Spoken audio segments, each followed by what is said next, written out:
Sahabat tani, proses pemberian pupuk ada dua cara ya, yaitu pemberian secara disebar atau broadcasting yang akan diserap oleh tanaman melalui akarnya. Kemudian yang kedua adalah dengan cara melalui daun atau disebut juga dengan foliar application.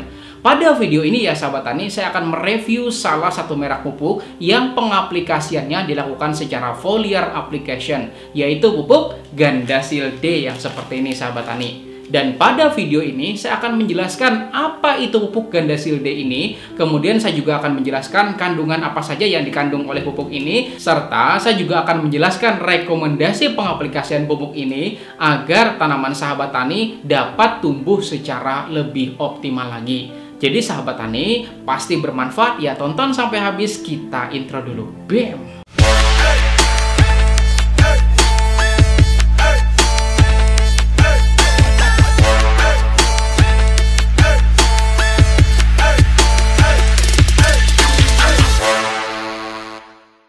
Saya doakan buat sahabat tani yang sudah subscribe channel ini dan klik tombol loncengnya, ilmunya makin berkah, rezekinya tambah banyak lagi. Amin. Sahabat tani, pemupukan sederhananya adalah proses pemberian pupuk yang dimaksudkan untuk menyediakan unsur hara tambahan agar tanaman kita dapat berproduksi secara lebih optimal lagi. Seperti yang sudah saya jelaskan di awal ya sahabat tani, bahwa cara atau metode pengaplikasian pupuk itu ada dua, yaitu metode penyebaran atau broadcasting dan metode daun atau yang disebut juga dengan foliar application. Sebelumnya pada video yang ini ya sahabat tani, sudah saya bahas tentang apa itu stomata dan apa fungsinya. Silahkan kalau Anda yang sudah nonton silahkan teruskan, tetapi kalau belum Anda tonton setelah ini. Oke sahabat tani, dan di tangan kanan saya ini, nah, di tangan kanan saya ini ada sebuah pupuk dengan pengaplikasian foliar application dengan brand Gandasil D. Begini bentuknya ya sahabat tani. Huruf D di sini merupakan singkatan dari daun, dan brand ini mengeluarkan dua jenis kode ya sahabat tani, yaitu D untuk daun dan B untuk buah. Dan pada pembahasan ini saya hanya akan mereview pupuk Gandasil D. Sedangkan Gandasil B-nya insya Allah akan saya review pada video yang selanjutnya. Sebenarnya keberadaan pupuk Gandasil D ini ya sahabat tani bisa dikatakan sudah sangat-sangat lama. Bahkan sejak saya sekolah di Sekolah Pertanian Menengah Atas tahun 2005 lalu.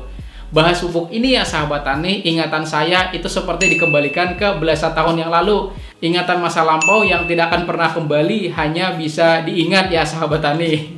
Nah, jadi yang seperti ini ya sahabat tani pupuk Gandasil D, dan biasanya selalu saya gunakan pada saat praktek lapangan untuk aplikasi tanaman saya pada fase vegetatif, dan juga tanaman yang dipanen daunnya seperti tanaman bayam, kangkung, selada, dan jenis tanaman panenan daun yang lain ya sahabat tani. Dan kemasan pupuk ini juga seingat saya belum mengalami perubahan, masih dengan warna putih dengan kombinasi warna hijau, dan Gandasil D ini dikemas dengan isi ya sahabat tani pada kemasan 100 gram yang seperti ini dan yang 500 gram yang seperti ini. Nah, untuk harga sendiri ya sahabat tani, yang 100 gram seperti ini di sini harganya Rp12.000, sedangkan yang 500 gram seperti ini harganya Rp35.000. Ya kalau kita hitung-hitung ya sahabat tani, mending beli yang 500 gram. Karena 500 gram harganya Rp35.000, sedangkan yang 100 gram harganya Rp12.000. Tapi semuanya kembalikan lagi ke anggaran atau budget yang Anda miliki, silahkan gitu ya sahabat tani. Kalau saya lebih mendingan beli yang ini ya sahabat tani, karena menurut saya jauh lebih ekonomis lagi. Kemudian bahas soal kandungan. Pupuk Gandasil D ini ya sahabat tani memiliki kandungan unsur hara makro, yaitu nitrogen sebesar 20%, kemudian fosfor sebesar 15%, kalium sebesar 15%, dan magnesium sebesar 1%. Semua unsur hara makro itu sudah saya jelaskan satu persatu di channel ini ya sahabat tani. Silakan sahabat tani tonton satu persatu videonya, ada kok di channel ini.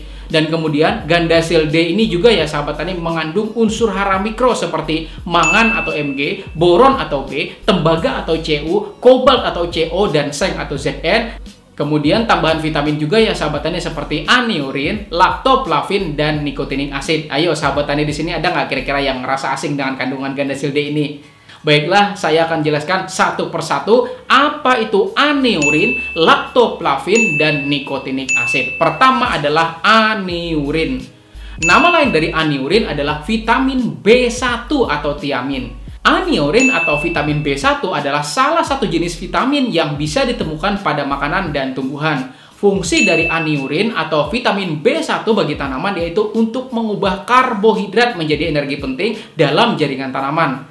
Tanpa adanya energi, maka aktivitas atau metabolisme dalam jaringan tanaman tidak akan bisa berlangsung, termasuk pembelahan sel, pembentukan jaringan atau organ baru, dan pertumbuhan akar ya sahabat tani menjadi terhambat, dan pastinya juga penyerapan unsur hara akan mengalami masalah atau gangguan jika tanaman tidak punya energi. Lebih jauhnya lagi ya sahabat tani, tanaman akan kelihatan loyo karena kekurangan energi. Kita aja kan pasti loyo kalau kekurangan energi, berujung pada stres, dan jika kondisi ini dibiarkan, maka tanaman kita akan berujung dengan kematian. Tanaman tertentu seperti tanaman bunga misalnya aglonema ya sahabat tani merupakan tanaman yang rentan sekali mengalami stres ketika terjadi perubahan ekosistem. Misalnya ketika tanaman aglonema yang merupakan tanaman yang tidak suka kena panas, tiba-tiba kena panas berlebih, maka ia akan mengalami stres yang berlebih dan berujung pada pemiliknya yang stres ya sahabat tani. Nah, ini kira-kira nyembuhinnya gimana gitu loh. Gimana gitu loh. Ya, sebetulnya caranya adalah dengan memastikan vitamin B1 ini tersedia bagi tanaman kita itu. Sama juga loh sahabat tani buat tanaman pada fase vegetatif. Fase vegetatif adalah fase di mana tubuh tanaman dihadapkan dengan berbagai penyesuaian ekosistem. Terkadang ketika ekosistemnya di luar dari keinginan tanaman itu sendiri, maka ia akan mengalami stres. Maka vitamin B1 atau aniurin ini dapat memperlebar daya tahan tanaman dalam menghadapi berbagai macam kemungkinan stres. Kemudian yang kedua sahabat tani adalah lactoflavin. Lactoflavin adalah vitamin B2 dan sering disebut dengan riboflavin.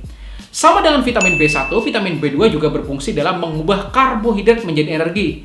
Vitamin B2 mengubah karbohidrat menjadi glukosa atau zat gula yang pada akhirnya berubah menjadi ATP atau adenosin trifosfat atau kita sebut juga dengan cadangan energi.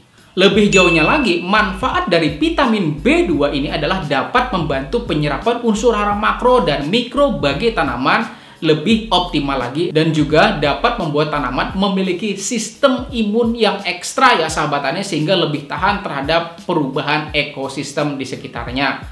Dan kandungan dari gandasil D yang ketiga adalah nikotinik asid. Nikotinik asid biasanya dikenal dengan istilah vitamin B3 atau juga sering dikenal dengan nama niacin. Menurut referensi ya sahabat tani, vitamin B3 mengandung niacinida ya sahabat tani yang sangat dibutuhkan bagi berbagai sel jaringan tanaman atau tumbuhan.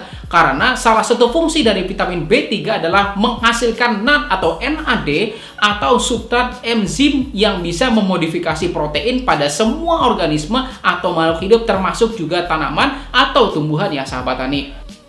Dan menurut referensi juga kalau digunakan pada kita manusia ya sahabat tani, kalau kira-kira semua orang tahu manfaat akan vitamin B3 ini terutama bagi para perempuan atau ladies-ladies itu ya sahabat tani, maka pasti mereka akan suka. Karena vitamin B3 ini dapat mencegah penuaan dini, serta dapat menjaga kelembapan kulit dan membuat kulit menjadi terasa lebih halus. Dan bagi tanaman pun ya sahabat tani, pastinya juga memiliki manfaat yang tidak jauh beda, yaitu agar kulit tanaman memiliki kelembapan yang baik dan bisa saja memiliki kemampuan hidup yang lebih lama gitu ya sahabat tani. Semua manfaat vitamin B1, B2, dan B3 pastinya akan sangat-sangat bermanfaat bagi tanaman kita ya sahabat tani, terutama buat sahabat tani yang punya tanaman hias seperti aglonema, adenium, kemudian anthurium, contohnya gelombang cinta, yang saking cintanya ya sahabat tani bergelombang hingga membuat banyak pembudidayanya mengalami patah hati. Hingga tanaman yang sekarang lagi viral dengan harga yang selangit yaitu apa? Janda bolong. Ya mungkin nggak akan lama lagi bakal membuat pembudidaya yang mengalami kantong bolong ya sahabat tani. Dan insya Allah pada kesempatan yang lain saya akan jelaskan apa itu monkey business, yaitu sebuah fenomena bisnis yang tiba-tiba naik daun dengan harga jual dengan begitu fantastis, bahkan nggak realistis sahabat tani. Kalau sahabat tani di sini setuju saya bahas tentang monkey business, tolong kasih tahu saya melalui kolom komentar kalau Anda setuju saya bahas tentang monkey business. Dan jika minimal ada 10 komentar ya sahabat tani, maka saya akan buatkan videonya tentang monkey business ini setelah bahasan gandasil D dan gandasil B ini selesai. Dan pastikan juga sahabat tani di sini sudah subscribe channel ini, terutama aktifkan loncengnya. Ingat loncengnya ya sahabat tani, biar Anda akan langsung dapat notifikasi atau pemberitahuan kalau ada video baru yang rilis pada channel ini. Dan juga ajakin teman-temannya untuk nonton juga di channel ini sahabat tani, supaya teman-temannya juga tidak ketinggalan informasi yang bermanfaat dari channel ini. Baik sahabat tani, kembali lagi bahas tentang pupuk Gandasil D ini. Dari semua unsur hara yang dikandung pupuk ini ya sahabat tani, maka saya merekomendasikan pengaplikasian pupuk Gandasil D ini pada tahap vegetatif saja, supaya tanaman muda berdaun lebat. Kemudian magnesium yang dikandungnya pupuk ini juga dapat meningkatkan fotosintesis menjadi lebih sempurna, sehingga tanaman kita dapat tumbuh dengan lebih baik dan lebih optimal lagi. Dan untuk dosis pengaplikasian ya sahabat tani, untuk Gandasil D ini bisa diberikan 2-3 gram per liter air. Atau kalau Anda semprot dengan menggunakan tangki 16 liter, bisa satu tangki diberikan sebanyak 32-48 gram dengan interval pemberian kisaran 10-14 hari sekali, tergantung kondisi tanaman Anda. Tapi ingat, meskipun sahabat tani mendapatkan rekomendasi cara pemupukan dan dosis pemupukan dari channel ini, tolong libatkan juga penyuluh pertanian di desa atau tempat tinggal sahabat tani, biar nanti penyuluh pertaniannya tahu bahwa Anda menanam tanaman tertentu gitu ya sahabat tani, supaya nanti kalau ada hal-hal yang terkait pertumbuhan tanaman, sahabat tani bisa langsung konsultasikan permasalahannya dengan penyuluh pertanian yang ada di desa atau di tempat tinggal sahabat tani, oke? Nah, itu tadi ya sahabat tani review saya tentang pupuk Gandasil D ini. Mudah-mudahan bisa membawa manfaat bagi Anda. Sebenarnya masih banyak sekali merek pupuk pada fase vegetatif dengan aplikasi secara foliar, tetapi mudah-mudahan kesampaian bahas review satu-satu tentang produk-produk itu ya sahabat tani. Makanya dukung terus channel ini dan ajak juga teman-temannya sebanyak-banyaknya untuk nonton di channel ini, supaya saya makin semangat lagi buatkan video untuk sahabat tani semuanya, oke? Nah, itu tadi ya sahabat tani yang bisa kami sampaikan. Nah, itu tadi yang bisa saya sampaikan. Dan di samping sini juga ya sahabat tani, ada 2 video yang saya rekomendasikan untuk Anda pelajari. Insya Allah akan membuat semakin membuat keilmuan sahabat tani nambah banyak lagi. Tonton ya. Saya Rizali Ansar dari channel Penyuluh Pertanian. Terima kasih sudah nonton. Wassalamualaikum warahmatullahi wabarakatuh.